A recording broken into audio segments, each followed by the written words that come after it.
আমার শেষে 1 cup strong চা সব লাগবে।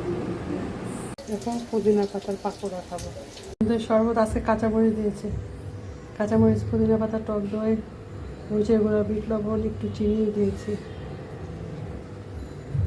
গুঁড়া, বেসন, আটা।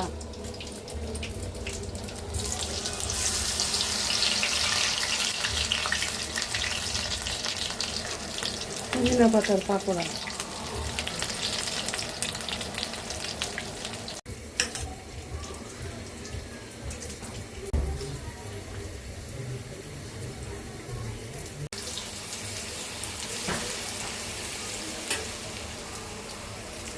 ডিম আলুর চপ হবে। দারুণ একটা গন্ধ বেরোচ্ছে, দেখো দারুণ একটা কালার হয়েছে। এটা একবার যে খাবে সে প্রতিদিন খেতে যাবে।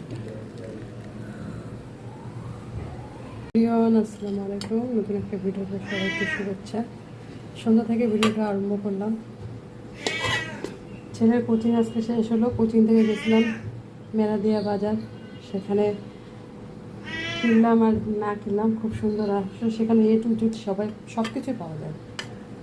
কাঁচা বাজার দিয়ে শুরু করে মাংসের বাজার, মাছের বাজার, আর শপিং, কাপড় চোপড় সবই পাওয়া যায় সেখানে। সেখানে সময়টা গেছিলো। দেখো যে এখানে ডিম পাকোড়া, পুদিনা পাতা, ডিমের চপ আর কিমা, ডিম সিদ্ধ আছে। এটাই আর কি, যেহেতু কালকে আমরা একটু বেশি আর কি রিচ খাওয়া দাওয়া করেছি। আর এই যে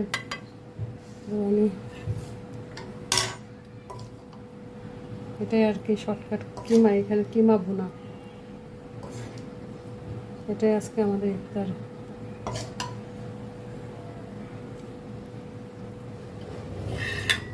আর দেখো ইসুপ ভুলটা তো থাকতেই হবে, মাস্ট ইসুপ ভুলটা। আর রুহ আফজার ট্যাং আমরা তেমন খাই না, আমার মেয়ের জন্য রুহ আফজা আনা হয়েছে, মেয়ে খায়।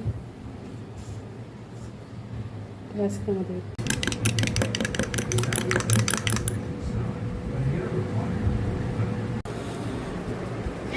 আগে তো শুধু রিল থেকে টাকা ইনকাম হতো। লস হতেছে।